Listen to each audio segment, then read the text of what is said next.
Do you want to get better at backgammon? One of the best ways to do it is by playing against a software like XG or Extreme Gammon because there are a lot of tools that you can use and there's a lot of ways that you can learn. And in this video, my friend Itzhak Solsky joins me to do that against XG. Thank you for joining me. I hope you enjoyed this video. Please like and subscribe and you'll be notified every time I upload a new video. Let me know what you think in the comments below and what you'd like to see in future videos and I'll work on it. And if you love backgammon, you can become a member of this channel, giving you exclusive access to the most popular videos. My book, Backgammon Backgame Strategies, is available. There's a link in the description to where you can get it. And if you're interested in lessons, please contact me via email. My email address is also in the description.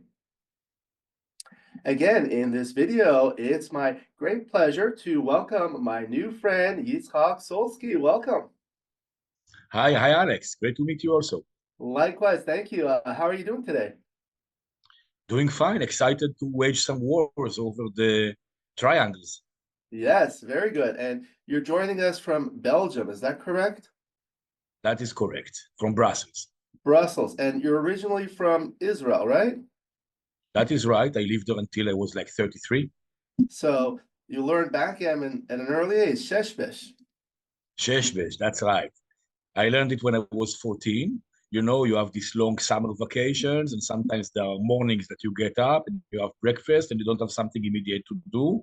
And we were staying, you know, with some friends, and the mother of one of my friends took me and taught me this game. It looked kind of funny in the beginning. I used to play chess, which is a lot more logical, a lot more rational. You know what is going to happen. And then backgammon, there is this chaos with the dice. But I developed a liking for it. And I understand more recently you started playing, the modern backgammon with the doubling cube, and you've become very, very good at that. How did you get back into that kind of thing? Well, I actually discovered it by accident. I used to be chess champion of one of the states of Mexico. It's called the state of Veracruz. But in Mexico, the chess clubs are also backgammon clubs. And one day I was taking my girlfriend to the club, and she wasn't big on chess, but we thought we will simply have some coffee and play some backgammon. And they were like the experienced players, and they suddenly see the chess champion play backgammon. They never saw me do that before. And one of them approached me later, and he's like, you know, you are really good in chess, but in backgammon, you don't understand anything. And I'm like, hey, why do you say that? And he didn't want to answer me. And I didn't think much of it. But by accident, 1 month later, I found online some forums, and I was actually surprised to see that people actually talk analytically about this game because I thought it was just something you play and you don't really think about it much. And then I discovered that there is the McGreal book, Backgammon from 1976. And after I started reading it, I understood very well where this observation came from that I had no idea about the game. I came back to Mexico 2 months later and I took third prize in the club championship, including beating the champion. Everybody was quite surprised. But I really studied the book cover to cover. Wow, that's fantastic. And now you're one of the top players in the world, and you become a teacher for the Backgammon Learning Center. Tell us what have been how have you improved to the level that you're at? Well, this didn't happen in one day. In the beginning, it was simply having fun. There are so many people just like you are. You are one of these people. I'm going to include you in that list. There are these people who have this amazing skill in writing. They write engagingly and they really put you inside the atmosphere of the game, the excitement, the changes. And you also write like that, but I didn't know about you back then. I was reading more, you know, McGreal and Kit Woolsey and Bill Roberti and Jeremy Bagay and Walter Trice and many of these people that are probably leaving out some amazing names. Phil Simborg, of course, how can I forget him? People who write like with humor, but also very insightful, and it like takes many, many allegories and comparisons from life. But you actually go deep into the strategy, the analytics, the probabilities, the types of position, and I fell in love with the game simply. And that was the beginning. And then at some point when I reached some kind of, you know, early advanced level, maybe around like 10, 11, and then I discovered, first of all, the app of Extreme Gammon, once there was such a thing. And then I discovered the professional software, and, you know, the rest is like grinding, grinding, grinding to the next micro improvement. You know, that's how it works recently, in recent couple of years. Okay, so we're going to be playing a 5-point match against XG. We're playing on a beautiful Gammoner board. I selected these colors to match the Israeli flag. You'll be playing the blue checkers at the bottom, XG, the white checkers at the top. The XG board is made by Rain. He makes beautiful XG boards. There's a link in the description to where you can get them. So bearing off on the right, 5-point match. The most important thing is to have fun, and number two, to learn. We're interested in your thought process, and we'll have viewers of different levels. So I may ask you some questions throughout. And here we go. All right, let's get started. So 3-2 for white, splits. Okay, and now 6-3. 6-3, we are going to simply hit this advanced checker from the midpoint, 13-4. We cannot just let him stand there without a fight. Yeah, that's a good point. A lot of people are afraid of hitting loose there, but this is the idea, right? Exactly. Okay, 6-3 in return. All So right, it worked well for us. Let's roll again. okay. 5-2. 5-2. Okay, I'm not going to attack here. I'm not really prepared for that, but I'm going to come down from the midpoint and make my 4-point. Maybe hitting is not that bad. Maybe it's close, but I'm not inclined to do it. Oh yeah, because of the other blots. Don't feel Yeah, it. yeah. Okay. And then now double 2. Okay. Makes points. Almost, but yes, now it does. Let's Yeah. roll again. Okay, 4-1. 4-1. Okay, we need some point. We need at some point to start moving the back checker. So let's play 24-23 and let's hit with the 4. Heck, some people like to learn about XG in these videos. So one of the things I tell them is, for example, if you're playing a 4-1, if you click like on a checker, it will play the higher die first. And if you want to go back, you right click. If you want to play the lower number first, you right click and then you click and then it plays the lower number. So when you said 24-23, I right and then that. So it's like this and like this. Okay, good. Now 6-1. So in and hit. He hit Okay. me. That Yeah. actually hurt. Let's roll this again. Yeah. 4-1. So you did roll 4-1. it again. Okay. I would love to enter on 4 and hit with the 1, but unfortunately I cannot do it. I will, let's see here. There's some interesting plays here. Going to the 20 or covering on the 9, I would go for the 20. Would you consider slotting 5-point like this? Definitely not. There is no No? motivation. It's Okay. true that I duplicate his numbers, but I want to get moved already. Where is the pip count? I cannot see it. It's at the bottom. It's on the right side, like always. Very good. So here you're ahead by 8. So Correct. yeah, so here I guess you could be attacked here. But I think like playing down just disconnects these back checkers and breaks the midpoint. That's really bad, right? That too. And for me, there is another consideration that, he has this nasty blot inside his board. So I want to disturb him a little bit. I don't want to make it too easy for him. So I'm starting to run here. So he has to stop me, but he has to cover the blot, but he has to escape his own checkers. I'm creating a bit of a mess for him. Yes. Okay. And you need to start moving your back checkers too. You At don't want some to keep it point, yeah. there. Yeah, you need to, yeah. Okay, so 3-1. Okay, so made the point instead of pick and pass. Okay. Now He could have done that. Yeah, but the and structure is really too powerful. Let's roll. 3-1. Okay. 1, of course, we put him on the bar. We enter on 3 when we play 24-23. Very good. 6-4. And he dances. This is so beautiful. Now let's stop for a moment. Here, we have a nice structure. There is a juicy blood to hit. Gammons are really powerful at this score, but this structure is still too strong, but he didn't move the back checker. I believe we are close. We are close to a double. It's a reason to consider it. Many good numbers. The big numbers hit on the 17. Many of the small numbers make the 5 or the bar point. What the hell? Let's cube this. Yeah. So I mean, you went through your thought process through here, and then at this score, I mean, sometimes this is like what I think about. At this score, 5 away, 5 away. So we think about like gammons. So one of the things I think about, are there more gammons or less gammons in this position as compared to the starting position? So what would you say? I would say that there are more, the thing is, our position doesn't look remarkable. It's nothing special, this position. But we were incredibly lucky that he stayed on the bar. This was Yeah. really only 4 rolls out of 36. We were incredibly lucky. And those kind of events sometimes change completely the evaluation. And this would be an absolute action cube.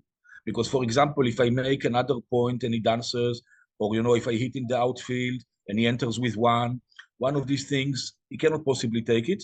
So I see the market losers here, and I think we have more gammons than in the starting position because he already has 2 checkers back. A third one is coming in from the bar, and we are hitting at the fourth one while escaping. So yeah, I mean, I would cube this, but it's Yeah, and probably I it's think probably it's probably not very big not to cube. I right, think the right. take.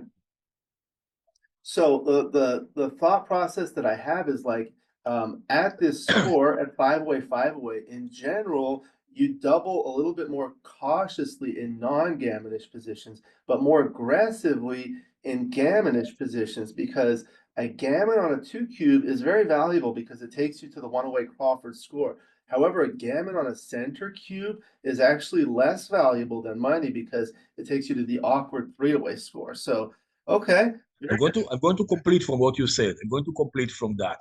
Because the gammons are so powerful, it means that it's very powerful to win 4 points from this score. This Exactly. is another hindrance to double, even if you like the position, because the recubes are mean. The recubes are really mean. Yes, yes, yes, that's the idea. Okay, so double, and then would you We take it double. as white? If you were white, would you take? Definitely, Definitely, eagerly. yeah, I would take it eagerly. yeah, Because the game is not just starting. White has yeah, a better board than blue. He has many, many chances. yes. Okay, No so one, no one, no one promises to me that I'm going to have a beautiful and orderly position next turn. right, like The this. take is here 4-2. This is one thing that I didn't really like to hold. Yeah, this doesn't do much for me now. But if I'm already attacking, I might simply desert the midpoint. He's not very strong on the attacking front, so there is not too much downside to staying open on the back on his inside his board. But let's create an imposing front. Yes, okay. 6-3, so comes in with the 3 and attacks. Yeah, hitting is the best he can do, of course, but it's not impressive Yeah, and now unless we dance. yeah, if we dance, he may have a strong recube soon. With three checkers behind, then we have Well, no, not not yet. immediately, but maybe soon, maybe in a few rolls. He needs Yeah, to get lucky yeah, also after this. It's not right, right. enough. Double 5, okay. That's nasty. That's nasty. I didn't appreciate Double it. 2. Okay, so shift. Okay, Yeah, I so thought he would switch points. I thought that he would yeah. be switching.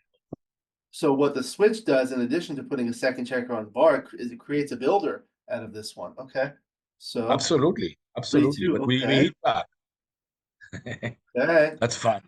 5-2. All right. Okay. Now it's our turn finally, right? Yes, So sir. let's see. Let me think for a moment. We are way ahead in the race here, and he doesn't have that much firepower against my 20. I need to enter on the 20 and play 11-9. For good or for worse, I need to do it. Right, right. Sometimes when I have these positions, I think about, okay, so you have a 5 and a 2. You can enter with the 5 or you can enter with the 2. And then Correct. my thought process is like, okay, say you enter with the 5. What is your 2? So this is a reasonable 2. But say Yeah, you, that's the thing. yeah, if you enter with the 2, where is your 5? I guess it's gonna be here, and then Yeah. that creates a stack, and that creates these stuck checkers. It's not only that it's stuck, it also feels a little bit like burial because I want to make the bar point and that checker is suddenly not usable. And there is, in backgammon, I noticed, I wanted to write about it, but I never got the occasion to do it, so I will speak about it. There is this thing of courage, of playing a little bit risky.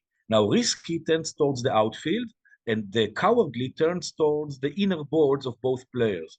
So if I'm a cowardly player, I would be entering on the 23, which is deep inside the extreme gammon board, and I will play inside my own board, which is very cowardly.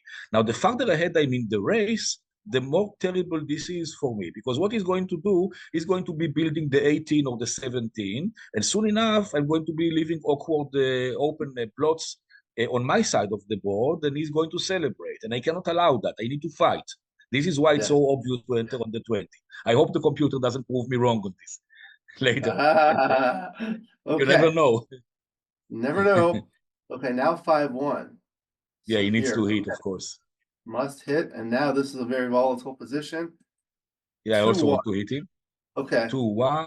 Okay, here he's going to make the 5 next turn. There is no question. The question is, I mean, we don't have much to do with this roll. Going into damage control and playing 8-7, that might be the best we have. Or entering on 24. 8-7, slotting, you say. Maybe slotting. Entering here and playing 6-4 and diversifying a little bit. And maybe getting some hits in the outfield because he has many plots. I kind of like this one more. The board is still not that imposing. And he has 4 checkers back. I think I will go for this one.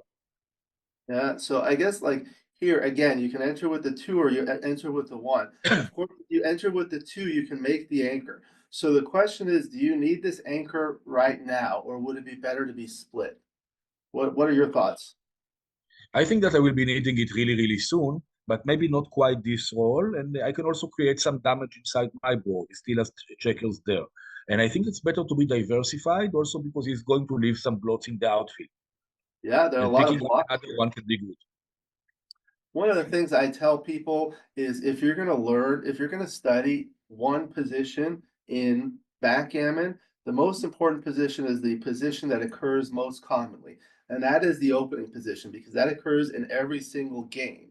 And one of the things I've learned from the opening position is when you split your back checkers, there are multiple purposes for splitting. Obviously, it makes it easier to make an advanced anchor, but one of the other things is it provides better coverage of the opponent's side of the board. So let's say white covers with something. Now you're going to have many more rolls to hit the other blocks. I mean, he's not going to consolidate everything. Yeah, and Exactly.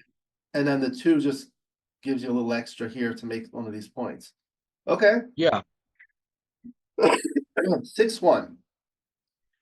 6. Okay, see, Okay. had to That's consolidate. quite a consolidation, but it does leave us 6 shots. Yeah, so 6-1-5-2-6-2. Good. And even other Also, rolls, 6-5 is good for us. Also, six aces are five. good for us. Yeah, double six is good. Yeah. Double sixes is, how do you say that? Magistral.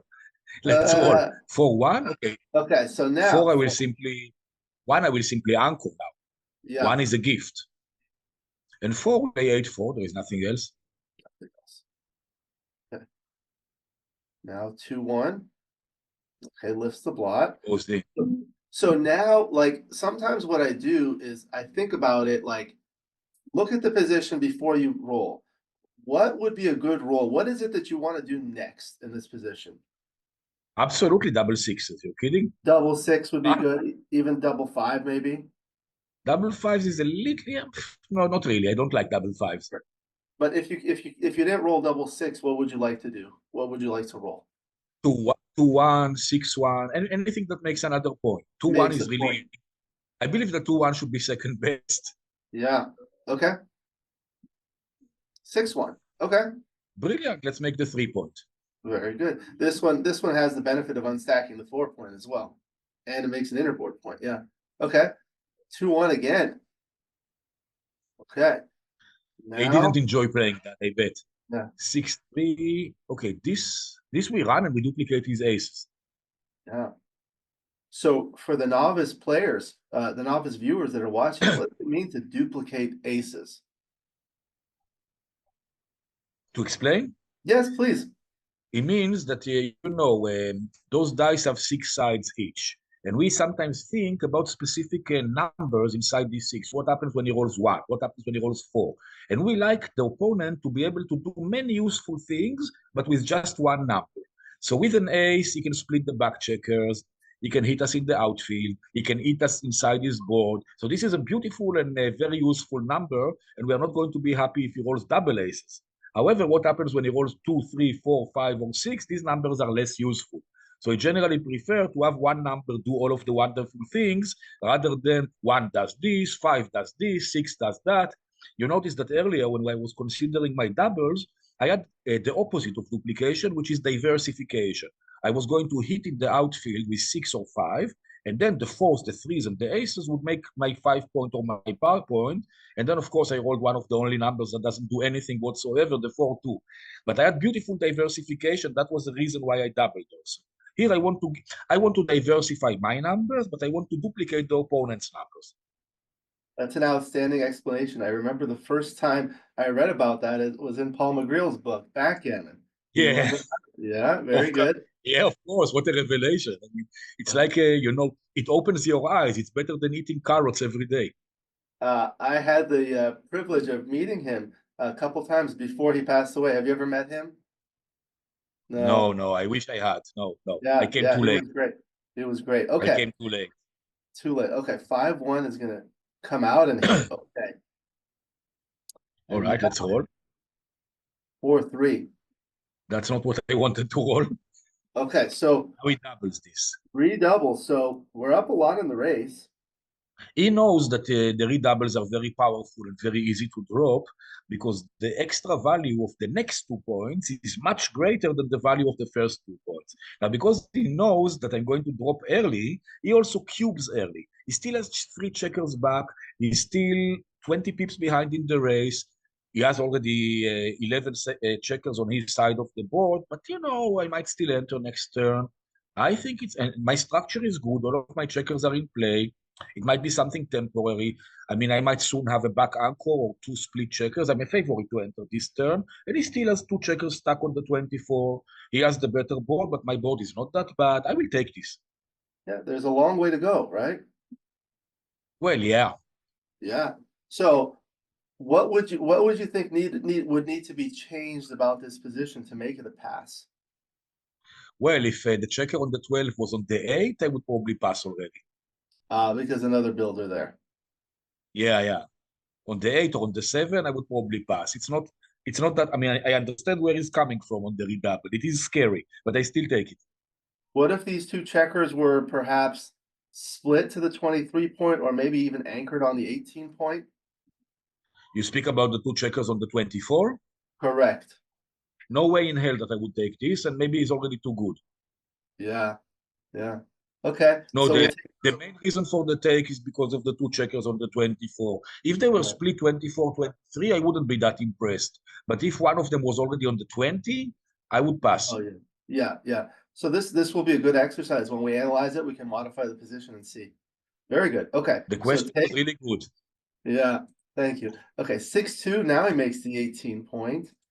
6-3. So now this would have So been he doubled when he had the market losers. yeah, 4-3. Okay. So Yeah, that's now there's unfortunate. That's really yeah, unfortunate.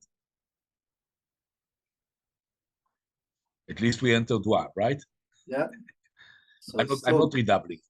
no, not I'm yet. not. I'm 6-3. Okay. last call for breakfast, and we Okay. missed.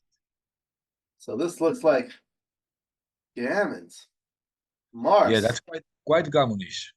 I will say that very carefully. Notice how he prepares to clear the 6. This is good technique, Yeah.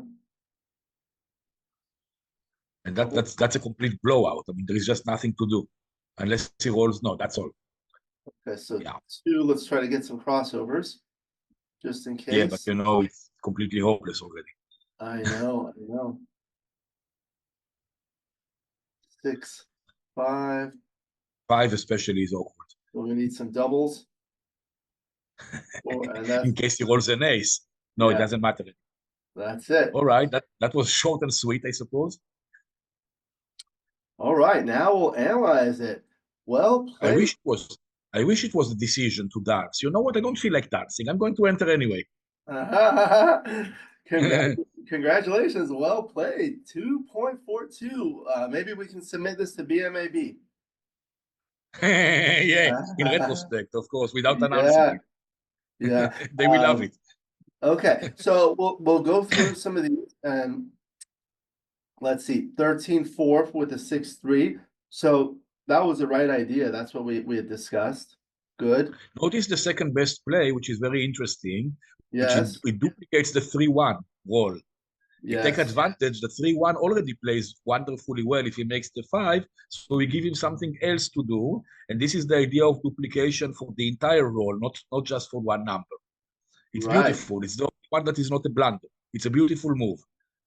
And the threes can be used, to hit here or anchor or even like That's six correct. three. 6-3 is highly duplicated because it can make the 5 point, the 18 point, but will be forced to hit. Exactly. Exactly. It's a beautiful play, but it's not the best one. Yes, yes, good. Okay. And then we'll go here, 5-2. So that was what we discussed, cover. And you And see, then hitting was not so far behind. hitting, yeah, like this. Clearly second best. Clearly second best. I wonder if sometimes I like to modify the position here. I'll put it on a new board. So this is what I do for the viewers. I have two windows open. So I hit Control Shift C to copy, and then I go to the new window and I hit Control V to paste. It'll say, "Do you want to save it now?" You hit no. Okay, so now here's the position. You can modify it. So let's say you had like one more checker on this point here. So what would you do in this case now? And one more checker on the same point. No, now I would definitely hit. Hit twice, hit and yeah. Yeah, I would definitely hit now because I need to unstack my 6. But I would Right. later recommend another modification. Oh wow, now it's a blunder not to hit already. It's a Let's blunder. make a different modification. Yes. Take the original position like it was, but move Yeah. the builder on the 11 of the opponent, move it to the 9. This builder is too good already. We don't just want to let him stay there. Here I suppose maybe it's going to be closer. Hitting is going to be Maybe closer now, closer. for sure. The other one it was 0-0-37. Let's see what he does here. Maybe it will be both black. Yeah, it's much closer. I know it's pretty much the same. All right. I So thought it would have a 35 bigger difference. millipoints, 37 millipoints. Yeah. Yeah, So so it doesn't make a big this is difference. actually a good exercise because people tell me, like, how do you learn from X? Because it does not speak to you. What you have to do is do these sorts of experiments, modify the position. So we see, like, for example, modifying the position here does not make a big difference. So this is not as important in terms of hitting twice, but the extra checker was very important. Very good. Okay. And then the 4-1, yeah, you hit, and then you wanted to split. Okay. The funny thing is, because of the glare from the computer, I was on the verge of not seeing the blot on the 9. I almost split Oh to the. yeah. Then, like, wait a minute, there is this blot. When people see the recording a second time, they might notice that I didn't pay attention right away to the blot.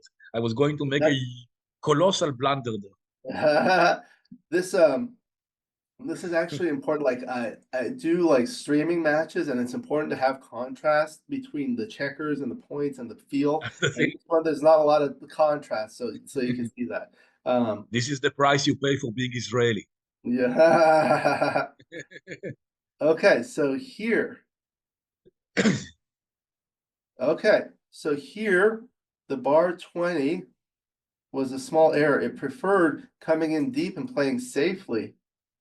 Notice that we actually win more often with my play, but we simply lose slightly more gammons. It's a very More tiny. gammon. It's a very Right. tiny. And this play actually was close. Oh, yeah, your play. I almost Your convinced play is you second best. Yeah, it has a great merit because we duplicate 4s.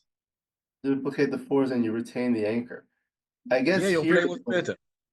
yeah, I think this one gives up the midpoint, which is not good. But I think like the anchor and like so like looking at this position before, uh, you see white has all these checkers in the zone ready to attack. So Correct. being split does it can be dangerous. So But like apparently not in this position because normally the positions where it's dangerous, this would be a blunder. And here it's a very tiny error. And we actually win more often. I simply didn't like staying stuck on the 24 when he begins to have a structure. I really wanted to fight for it when he still has block inside his board. It is wrong, but not by much. right. And I know recently wrote an outstanding article about dice distribution. So I wanted to show that for the viewers so they can learn. You highlight, you click on one play, and then you hold control and click on the other play, and then you right click and go to dice distribution. Okay, so let me bring this over here so we can see this a little bit better. Okay, and now these are the things that I do. The first thing I do is I click on the icon with the most red bars. That will give you the highest level of analysis. And then the other things that I personally like to do, for example, is double click on the area. That will change it from a 3D graph to a 2D graph. It's just easier for me to see on my eyes. So this one, you can see the graph tab, you can see this, and you can also see the dice map. What is your preference? So I know you wrote an outstanding article. How do you go about, like, what are you looking at in the dice distribution? I generally simply look at the rolls. I don't look at the graphs most of the time because the graphs, I mean, sometimes you can really see it very visibly. Here we see that, for example, with my play, double sixes are absolutely awful, but then with the other play, double fours are worse. This is the thing that stands out. And what really stands out is how similar those two graphs are because the difference is quite small. But I generally like to see, the details, and I look at the rolls themselves because it also gives the best plays there, and it's possible to compare equity to On the equity. details here. Yeah, no, not the flat one, the first roll. First roll. When I'm examining checker play, I generally first look at the first roll, and also I a little bit elongate the window so that I have all of the rolls inside the window without having to scroll. Both of them, yes, I can see them, and I compare them one by one. It gives them by order, no? Double Yes. aces, then the twos, then the threes, then the fours, then the fives, and you can really see roll by roll. Obviously, what the computer actually rolled was much worse for me than if I played it the other way. Right. There was quite Right. a swing on the 3-1. Yeah. That was quite unlucky, of course. Give me just a moment. I'll put this into my little thing so we can show it. When you look at the flat, it's simply you can easily drown in a million details. That's Oh why I don't yeah, like I use the flat for a different purpose to it. I create bet. this. Okay, give me a moment, please.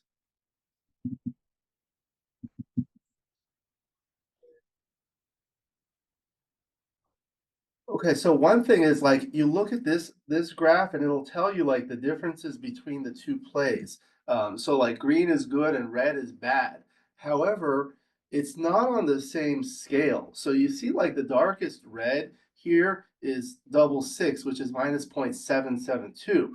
And this looks like it would be the same, but it's much worse because it's minus 0.939.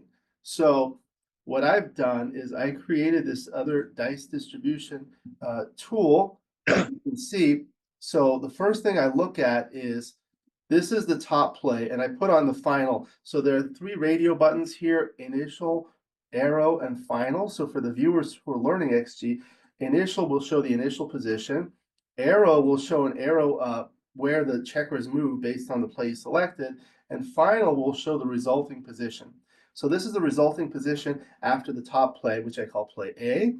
And then this is the resulting position after the selected play, which I call play B. So now you see the blot is exposed. Okay, so now here is the dice distribution. Are you able to see that? Not Not yet. yet. Okay. I'm not sure if you shared the screen or if you Yeah. shared extreme gammon. If you share the Yeah. extreme gammon, I will not be able to see your tool. Are you able to Okay, see that? now I Okay. see it. Yeah. So this is a similar heat map to what we saw in XG. These are the differences. This is for play A on the upper left, and this is for play B. So this shows your resulting equity after all of the opponent's 36 possible rolls. Double one, two, one, three, one, and so forth, with an average column on the right. And the panel on the upper left shows the same thing for play B, the selected play. Now this is on a color scale from blue to red, where blue is good and red is bad and white is in the middle. I used to have it green and red like XG, but some people have difficulty distinguishing between red and green, so I changed it to blue and people liked it. And the other difference is these two are on the exact same scale. So the darkest blue, for example, is 347, and that's the darkest for both. And the darkest red is negative 0.938. Now, the panel on the lower left is a difference heat map. So it takes the equity value in a given cell on the upper right and it subtracts that from the equity value in the corresponding cell on the upper left. So it shows you the swing rolls. Now in here, blue favors play A, red favors play B, and the intensity corresponds with the magnitude. And if you're unable to see that, it's plotted on a vertical bar graph here. So blue is good for A and red is good for B. And here you can see like 6-3, 6-1, 4-3, like all of these rolls, and then you go back and look at it, and you can see all these rolls will point on head. Now, the second slide here, it shows you how they're played in both of them. So, for example, the 6-3, after play A, they make the 5-point, but after play B, they hit and cover. So all of these are hitting rolls, and you see that big swing there. So I feel like this is a very useful tool. Like I've developed this myself, but even using the XG version, I know you wrote this outstanding article, but I want to give you an opportunity to tell us a little bit more about why it's important to study the dice distribution. I want to make a couple of general comments here before we get to that. First of all, I think it's absolutely awesome that you managed to program so many amazing analytical and visual features that actually interface into Extreme Gammon and immediately gives us these very clear tables. Different people can be connected to different types of presentations, but you give so many of them that you have really a variety to choose from. The differences, the colors, everything. And the second comment, I'm going to speak maybe a little bit about my own character as a player. And the main difference between the two plays is not the equity. The main difference between the two plays is the volatility, the craziness of the position. Because entering on the 24 makes the position very, very calm and not volatile. And the opponent can build at his ease. And this is what I wanted to prevent. I didn't want him to build. I wanted to disturb him because of his bloat inside the board. So this creates a very volatile position. So suddenly we have rolls that are nothing special for him, like the 3-5s, that he cannot move from the back, but he doesn't have anything impressive in the front. The numbers duplicate themselves and in a bad way. And I have enough outfield presence in order to punish him for that. So I get this beautiful aggressive blue. On the other hand, when it goes bad, it crashes and burns like the double sixes. So you have crazy volatility. And this is a little bit something that I picked up when I was following, the plays of Falafel, and it was always about posing a problem to the opponent, making it hard for the opponent to play, making it hard for the opponent to develop his game the way he wants to. So I was coming from there a little bit. And yes, there is an equity difference of 0.024. This is really difficult to calculate when you play. But, well, it's a little bit about character also. And now I want to answer your question, but remind me what it was. About the dice distribution, but when you mention that, I just want to note the difference between the gammon losses is 16.3% here, and it's 18% for the selected play. And you win fewer games. You actually win more games playing this one, but you win fewer games, 16.4% versus 16%. But yes, tell us about dice distribution and how you use it, please. So yeah, I mean, if it was about comparing two different checker plays, normally I use it. Normally I use it when the differences are bigger, and I'm kind of astonished how come it's so big. And then it's really visible because you have clear swing rolls, and normally they swing one way, and not like here that you have swing rolls that go my way and swing rolls that go against me. It's a little bit more decisive. I generally use it for the bigger differences because the smaller ones, I mean, you already know that you're doing something risky, and it's like any venture capital. It can really work well, or it can really backfire. And if the differences are small, you say probably it was worth taking the risk. But if the differences are big, you really want to know what happened. What did they miss? That there was something major. Most of the time, the differences, the swing roll that swing against me, they would tell some kind of a story. I was missing something obvious in this position. And here, the pro and con factors very nearly balance each other. On one hand, I don't want to be stuck behind and let him build. On the other hand, yes, of course, making the 5 on my head or hitting in the outfield when I'm still exposed, this can be serious later. This is why I lose more gammons also. Very good, very good. Okay, so let's continue here.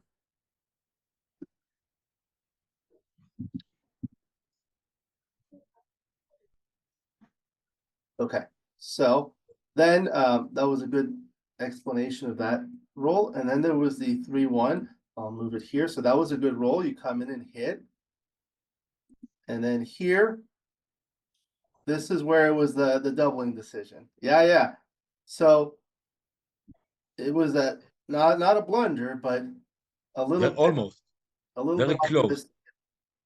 So let's see, like one of the things I see here is, for example, winning 60% of the time. That's not a lot, but 27% gammons to compare to only 10. So that's really good. Now I wonder is, what if we had a position or we had a score, for example, where gammons will become more valuable. For example, let's put this on the other board here. The problem here is not that the gammons are not valuable enough. The problem is that the recube is especially powerful. So when we Right. win 60%, there are too many of them happening. If you put it 0-0 to 7 instead of to 5, that might be different. Yeah, yeah. This is the original position at the score 5 away, 5 away, and here I made it 4 away, 5 away. No, it's still not it, right? But what if it's 4 away, 3 away, for example, the recubes? Now it's very strong. Yeah, 4 away, 3 away is very powerful because the recube will almost never happen. Try a 0-0 to 7. I wonder what it will be. Let's see what happens. Still not right. Here it's even a blunder. Here it's even a blunder. Yeah. Because our gammons are nothing special also. Not only the recube. Right. What do you think about like 4 away, 2 away? Well, yeah, you cannot take this. Big pass. Yeah, by far. It's an astronomical pass. What about at 5 away, 2 away? 5 away, 2 away, yes, you should pass also. So this one's actually, it becomes a take. Ah, it's a take, okay. This is some of the things like I do. It's like we modified the position to see what the checker play is, but sometimes I'll modify the score, and that teaches me a lot about all these things. Like, score-based strategies, it's very different, especially with the cube, right? It's a take, but it's already not a blunder to pass. Right, right. It's close. I mean, it's closer, but yeah, it's a big difference between, but like 4 away, 2 away, it was like a 300 blunder to take. That's right, yeah. Big difference. Major. Just by 1 point. Yeah, because he's going to be playing Gammon Go from the Crawford game with 33% match equity chances. It's not the end of the world. But in this score now, he's absolutely dead. 4 away, 2 away. And dropping doesn't cost him expensive at 4 away, 2 away, because that 1 point is not big deal. However, if it's 2 away, 5 away, he doesn't want me to get that point so easily. Yeah. This is another thing I did. I modified the position a little bit. So I moved this checker on the 9 point to the 7 point. And now it becomes closer because you have different good numbers. Like the 6s and 5s that are good here, you don't need a 6 over here. And if you make an extra builder, for example, that makes it a take, right? That makes it that's where we enter doubling territory. Now, what if there was more of a liability like here? Now double 6 would be a crusher. Yeah. And if the blot were, it's a small double and it's a very, very mega take, to use the wording of Mark Olsen. yeah, if you bring this checker up to the 5 point, now it's a strong double because now it's on a point that you'd like to make too. And also there is no duplication and the checker is much more accessible to hit. Right. When he was on the 2, I needed the same 6s that I need to hit in the outfield. And here, Right. this is diversification. It's exactly the numbers that don't hit in the outfield. Yes, very good. Okay. Very good. Okay, so then we'll move on. Then the 4-2 was not the ideal roll, and that's the only thing we could do. And then the double five, Absolutely. yeah, dance, and the 3-2 was forced there. And then the 5-2, this is what we discussed. You had to come in high. Right. Yeah, definitely, definitely. I do get gammoned a little bit more, but this is the price to pay. Yeah. But the wins, yeah, the wins. Okay. And then the 2-1. Yeah. So here it preferred keeping them split. Yeah, like we discussed. And Also now, winning chance. excuse me. Also the winning chances, the same idea. Right, right. And then the 4-1, this was the time. I mean, there wasn't really an alternative that was Here, reasonable. actually, this is the only play that doesn't get us cubed. Yeah. If you made this play. Okay, so This we let's would get cubed. This we would get cubed. if you played 9-4. Yeah, of course, we will get cubed already. It looks really ugly. I mean, no, this heaviness on the 4 point and strip 9 point. Yeah. Yeah, that's a cube. It's not quite a cube here yet because it has back a long way to go, but it's getting close. It's getting close. It's getting there. Yes. Getting Normally, there. when I see the 0.70, that's normally signaling a cube, but there are exceptions. Maybe if you split the back checkers, that's getting a little closer. Okay. So then the 6-1 was good there. And the 6-3, as you discussed, you had to duplicate the aces. Then you couldn't move. There is really nothing else to do. And this was a redouble, but still a take. With a million market losers. This you can see with dice distribution, how many market losers there are. And I think there are close to, probably there should be at least 40, 45%, 50%. You see market losers. You see it below. Yes, I see it down here. Yeah, this is extremely volatile. And it's so This easy to lose the market. okay. So these are the market losers here. Double 6, double 4, and double 5 lose the market by a lot. And everything else is still pretty good. We need to understand that here we cannot just look at the number and see what is a market loser, because losing the market also depends on what my second roll will be. And these Yeah, numbers are averages that include all of my rolls. So for each of these numbers, some of my rolls will lose the market and some of them will not lose the market. Of course, when it's over 1, then like on average, you score better than if you got a pass last turn. But when it's below 1, also many of my responses will also push it above the 1, and we will lose the market that way as well.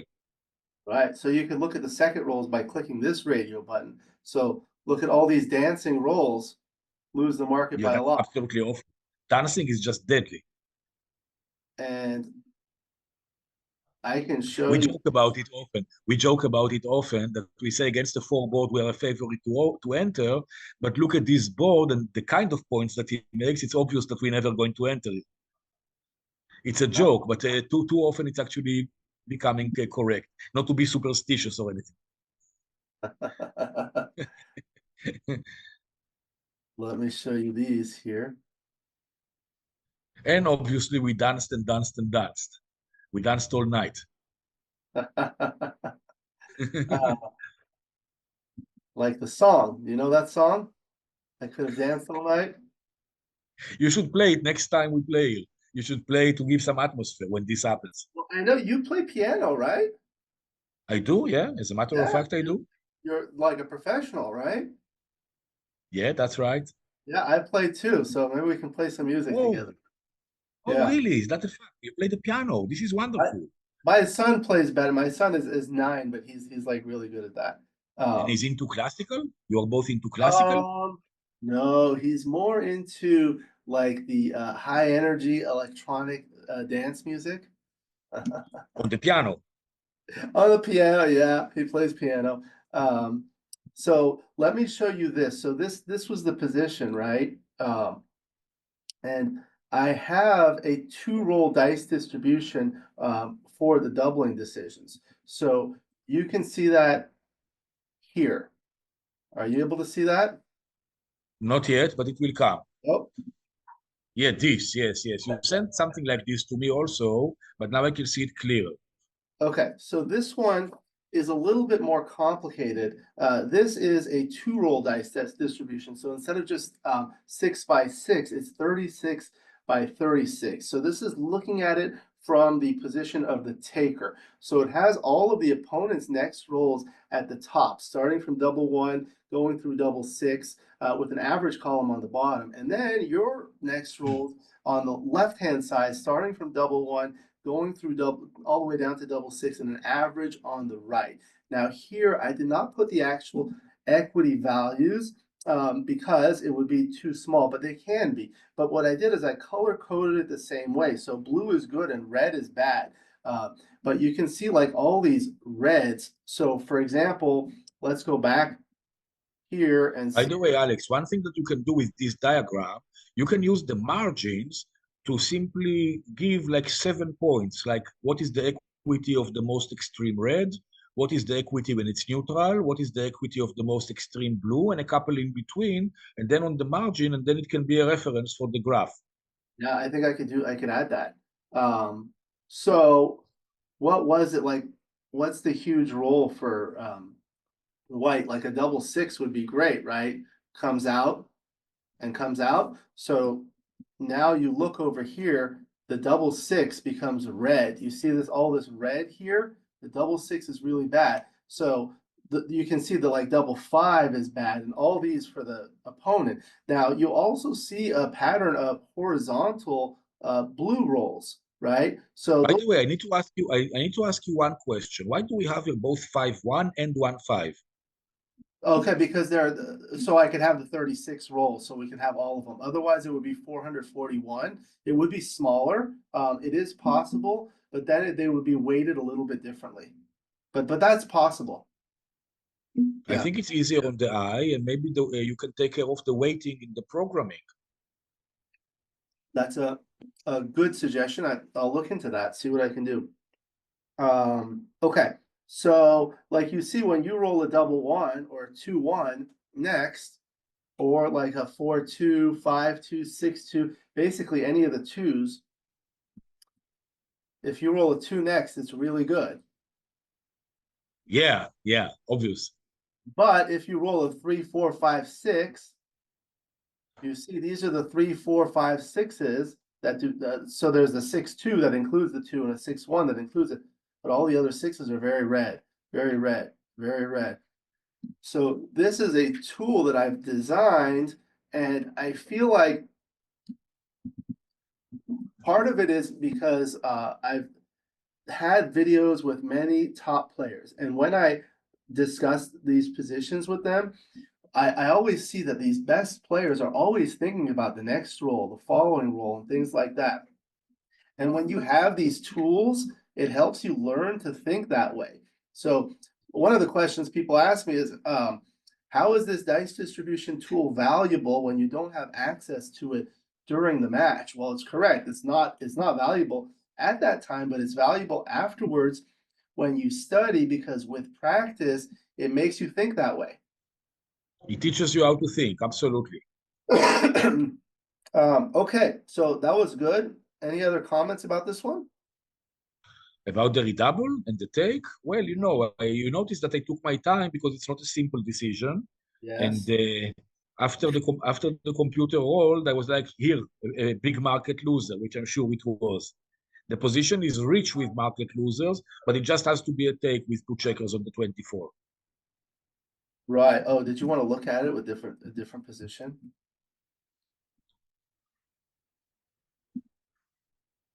Like this?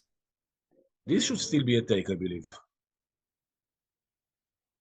Now it's borderline. Closer, but still, it's a borderline pass, actually. Borderline pass. But if you move it up to here, like what you had said, Forget it. No, no, not in a million years. Just or no. you said if you bring this checker here, Yeah, right? that too. This is no, I cannot take this. It's too much. Too much, exactly. Too much of a good thing. Yeah, you have to think about the threats. So like they have this thing, they say position, race, and threats. Well, the position we know and the race we know, but the threats, there's not a lot of threat of hitting here, but when you move this one here, that's a threat. And if you move any of these checkers, there's a threat of escaping these ones, which will gain full outfield control. It's not only a threat of escaping, it's also a defense. Because when he's anchored on the 20 or the 18, where does my counterplay come from?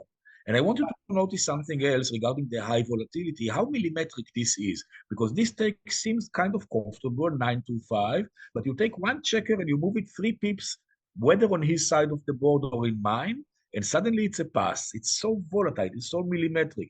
This is also the reason I was so sure that we have easily 45% of market losers, because just, the position is aching to explode. He caught it just the second before it does. Like, this photographer who take like the sky just a moment before the lightnings and the storms, and he tells a story. Yes, yes. Okay, very good. Did you want to modify the position any further or just look at it at different scores before we move on? No, no, we can continue. Okay, very good. So there was nothing else really after this. Basically, Yeah, we just like closed out. So that was absolutely. Yeah. Very that was sad pretty story. good, but outstanding performance. Very good. So the things I tell people, the objectives for these videos are number one, to have fun, and number two, to learn. So I feel like we accomplished both. What do you think? Yeah, I had a lot of fun. Very And I'm good. also What learning. I wasn't familiar with the tools that you produce. They're very creative. They definitely answer a need. And what a great opportunity to showcase them. This entire encounter came the day after you saw my article about dice distribution. And you must have gone like, listen, I have so much input on that subject. We should probably talk. So it's good that we did it. Yes, I'm happy we did it. And one of the things that I've had the opportunity by creating this channel is to meet people from all over the world like yourself and others that I would have otherwise not had this opportunity. So I really want to express my gratitude to you for joining me. Thank you. The same goes both ways. For me, it's also an amazing opportunity to connect and to play with such a deep thinker and analyzer. I mean, you dedicated so many hours to study so many positions. You are like one of these old style players before we had computers, and they were working with the tables and everything. And you are not happy with what the software gives us, and you want to create it with your own understanding and with your own visualization and way of explaining it, which I find absolutely beautiful. The reviews that I read about your book are incredible, and I will surely get myself a copy. Thank you very much. So do you go to travel to tournaments very much? From time to time, I was in Monte Carlo in UBC and World Championships just now in August. I still don't know when the next one is, but you will see me around, that's for sure. How was that experience in Monte Carlo, both the World Championships and the UBC? Well, the World Championship is, it's cool, it's a knockout, and many times it's just about the dice. However, you can get some really good opponents even quite early on, and people that are not famous, they come from faraway countries. Today, with all of the resources that we have, it's quite easy to become a 6, a 5, a 4 PR player, and nobody ever heard about you except in your own club or in your own country. And suddenly these people appear in the World Championship and just nobody knows about them, but they are crazy machine players. And then, UBC is also a rare experience of playing all of the big names, all of the famous people, all of the people who wrote the books that I learned from how to play. Suddenly you meet them face to face. Yeah, I mean, it's an awesome experience, of course. Then sitting together with them, analyzing, getting their own insights, playing the piano for them, many things. You play piano for them? Well, there was a piano in the lobby, Oh, between the matches. Sometimes I could play a couple of pieces. that's fantastic. And you focus on what, classical piano music? Well, when I played there, I was more like improvising and playing songs. But when you go to my YouTube channel, you will find a lot of classical music, in I case think you haven't done this yet. yeah, I remember seeing that. That's fantastic. Yeah. It's a great way. I think music is an outstanding thing for people just for a lot of different things. Yeah, of course. Come on, it's therapy. Yeah, it's very therapeutic. Um, Somebody once said, somebody once said that astronomy is the science of aligning heavenly bodies, but music is the science of aligning internal bodies. wow, interesting. Yeah. Interesting. Yeah, I know a lot of people actually listen to music on earphones when they're playing backgammon. and that I helps. cannot do that. Yeah, for some people it helps them focus. For some people it's the reverse. The problem is that I'm a musician, so I will get focused on the music, and that's the reason. It distracts me. I get too much into it. Well, Imagine, very good. for example, imagine that you walk in the clinic, and instead of listening to music, you have like a wallpaper that has very interesting backgammon positions. You will not be able to treat any patients. You will just look at the positions and try to evaluate the equities. It's the same thing. Yeah, it's funny. I have a copy of my book on the coffee table in the reception area, so people can see it. And some people actually talk about it. It's interesting, but I don't read it like during the when I'm treating patients. Um, You got the idea. Wonderful. Okay, so it's been such a pleasure having you on. Thank you very much. Do you have any final comments before we conclude the video? Well, it was a pleasure. I would love to do it again. I would love to put it everywhere, broad distribution. What a question. Come on. Yes, yes. Okay. Well, thank you very much. You certainly have an open invitation to return at your convenience. Really appreciate your time, especially because of the time difference between where we're located. We'll go ahead and conclude the video. Thank you to the viewers for watching. I hope you enjoyed this video. Please like and subscribe, and you'll be notified every time I upload a new video. Let me know what you think in the comments below, what you'd like to see in future videos so I can work on it. And if you love backgammon, you can become a member of this channel, giving you exclusive access to the most popular videos. Again, my book, Backgammon Backgame Strategies, is available. There's a link in the description to where you can get it. If you're interested in lessons, please contact me via email. My email address is also in the description. And Yitzhak, you also give lessons, right? And That how's is the correct. best way for people to contact you if they're interested in lessons? We are going to have probably my email address and maybe my Facebook profile simply in the description of this video. Okay, I'll include that in the description. I look forward to seeing you in future videos. And until then, keep rolling your dice.